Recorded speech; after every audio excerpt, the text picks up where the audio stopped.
వార్డులో మిన్నంటుతున్న కూటమి విజయోత్సవాలు. విశాఖ మధురవాడ 7వ వార్డు వాంబే కాలనీలో నాగదుర్గ మల్లేశ్వర గుడి ప్రాంగణంలో గురువారం తేదీ 13వ తారీఖు సాయంత్రం 7వ వార్డు టీడీపీ ప్రచార ఉపాధ్యక్షుడు పులవర్తి నాగేశ్వరరావు ఆధ్వర్యంలో కూటమి విజయోత్సవ సంబరాలు ఘనంగా జరిగాయి.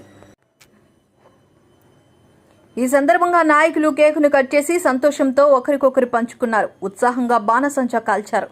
నిరుపేద మహిళలకు చీరలు మొదలగునవి పంపిణీ చేశారు. ఈ కార్యక్రమానికి ముఖ్య అతిథులుగా టీడీపీ రాష్ట్ర విభాగపు వాణిజ్య ప్రధాన కార్యదర్శి పిల్లా వెంకట్రావు, టీడీపీ 7వ వార్డు అధ్యక్షుడు పిల్లా నరసింహరావు హాజరయ్యారు. సీనియర్ కూటమి నాయకులు కార్యకర్తలను ఉద్దేశించి ప్రసంగించారు. ఈ సందర్భంగా పిల్లా వెంకట్రావు మాట్లాడుతూ వైసీపీ హయాంలో నరకపాలన అనుభవించామని అన్నారు. ఉమ్మడి కుటుంబంతో రామరాజ్యం కాబోతుందని అన్నారు. అర్హతను బట్టి ప్రజలందరికీ న్యాయం చేస్తామని హామీ ఇచ్చారు. ఈ కార్యక్రమంలో టీడీపీ 7వ వార్డు కార్యదర్శి కానూరు అచ్యుతారావు, ఉపాధ్యక్షుడు పోతిన సోంప్రసాద్, ఉపాధ్యక్షుడు నాగోతి సూర్యప్రకాష్, మహిళా అధ్యక్షులు లోడగల భవానీ, 7వ వార్డు జనసేన అధ్యక్షుడు నాగోతి నరసింహనాయుడు, టీడీపీ సీనియర్ నాయకులు Malluvalasa Rama, P Shankar, P Nageswararao, BJP నాయకులు మొదలగున్న వారు హాజరయ్యారు.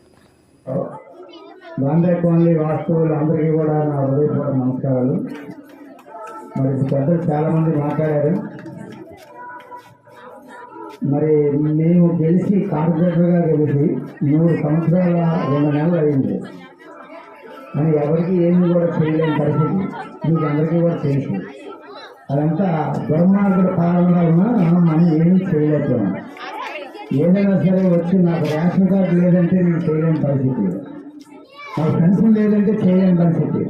తెలుగుదేశం పార్టీ వారంటే కనీసం ఎవరు కూడా వాలంటీర్ వ్యవస్థ అలాగా వ్యవహరించింది, సచివాలయం వ్యవస్థ కూడా అలాగే వ్యవహరించింది. అయితే ఇప్పుడు అన్నీ కూడా ఈ దుర్మార్గుల పాలన పోయింది. మనకి ఇంకా చంద్రబాబు నాయుడు గారు మంచి సీఎంగా కాదు, సెంట్రల్లో కూడా మంచి పేరు కూడా తెచ్చుకున్నారు. దానికి కారణం కూడా మనకి నిజంగా ఇంకా వెనకాల బ్యాక్ బట్టం అటు ఉంది. ఆయన ఎవరు కాదు, మన జనసేన అధినాయకుడు పవన్ కళ్యాణ్ గారు అని చెప్పి కూడా మీకు అందరికీ తెలియజేస్తాం. అతన్ని చాలా ఇబ్బంది పెట్టారు, మీకు అందరికీ తెలుసు. టీవీ చూస్తున్న, పేపర్లో చూస్తున్నాడు.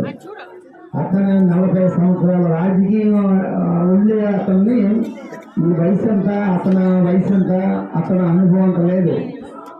జగన్మోహన్ రెడ్డి, చంద్రబాబు నాయుడు గారు, మన జగన్మోహన్ రెడ్డి తండ్రి గారు ఇద్దరు కూడా కలిసి ఎమ్మెల్యేగా చేశారు, సీఎం కూడా చేశారు. కనీసం తండ్రి వయసు అని చెప్పి కూడా విలువ లేకుండా అసెంబ్లీలో నానా రకాలుగా మాట్లాడడం, ఆయన మాట్లాడి కింద పరిచారు. ఎందుకంటే ముందుగా మహిళలందరికీ కూడా శుభాకాంక్షలు తెలుసుకోవాలి. ఎందుకంటే మీ అందరూ చాలా బాగా కష్టపడి నేను ప్రమాణ స్వీకారానికి వస్తుంది అందరూ కూడా చూశారు. ఎందుకంటే ఇది ఒక 10 కిలోమీటర్లు, అదొక 10 కిలోమీటర్లు ట్రాఫిక్ అయిపోయింది అనమాట. ఎందుకంటే మనందరూ కూడా నారా చంద్రబాబు ముఖ్యమంత్రి అవ్వాలని మీ అందరూ కోరుకోరు కాబట్టి ఆ కోరిక పెట్టగలిగి మనకి ఇచ్చిన హామీలు అన్నీ కూడా ఆ భగవంతుడి దేవాలు అన్నీ కూడా నెరవేరాలి. సక్రమంగా మన ఆంధ్ర రాష్ట్రం అంతా కూడా బాగుండాలి. ఎన్నైతే పథకాలు ఇచ్చారో ఆ పథకాలన్నీ కూడా అమలు అవ్వాలని చెప్పి భగవంతుడు కోరుకుంటూ సెలవు తీసుకుంటున్నాను. ఏర్పాటు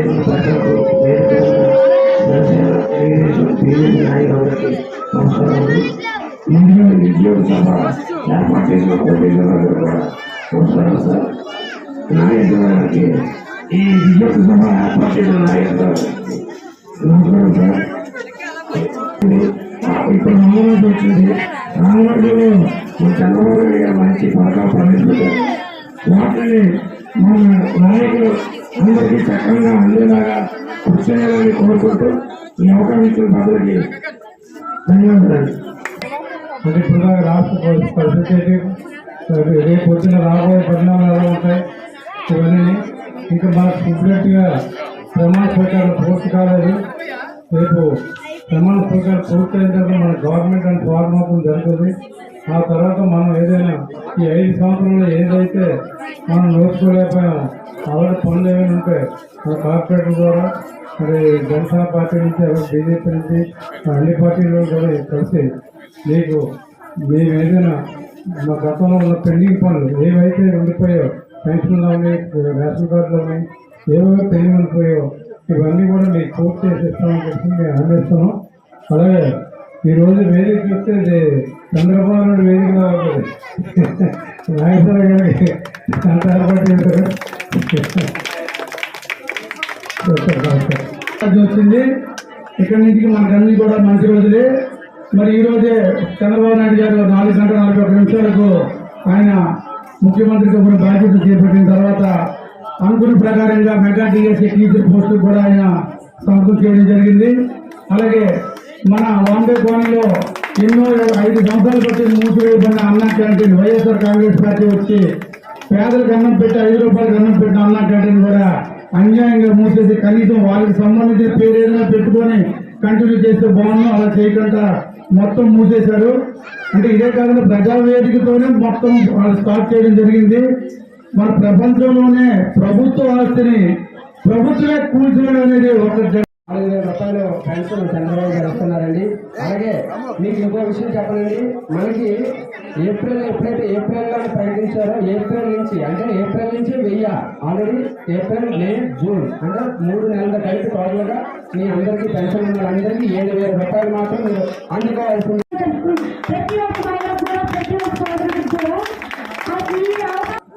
వాళ్ళ నక్షత్ర గారికి, అలాగే మన 7వ వార్డు అధ్యక్షులు జిల్లా నరసింహ గారికి, అలాగే జనసేన అధ్యక్షులు. ఈరోజు ఈ సభ తెలుగుదేశం పార్టీ విజయోత్సవం జరుపుకునే సభ. ఈ విజయోత్సవం ఎప్పుడు ఇదివరకు ఎన్నోసార్లు తెలుగుదేశం పార్టీ గెలిచింది, కానీ వాటిలందరికీ కూడా ఎప్పుడు విజయోత్సవ సభ అనేది ఈ విధంగా జరుపుకోవడం అనేది ఎప్పుడు లేదు. దీనికి కారణం ఏంటంటే ఇప్పుడు ఎందుకు ఇలాగా పెట్టి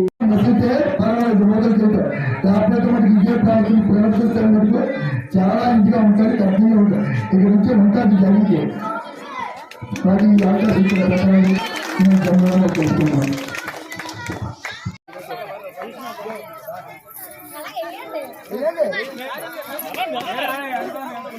సార్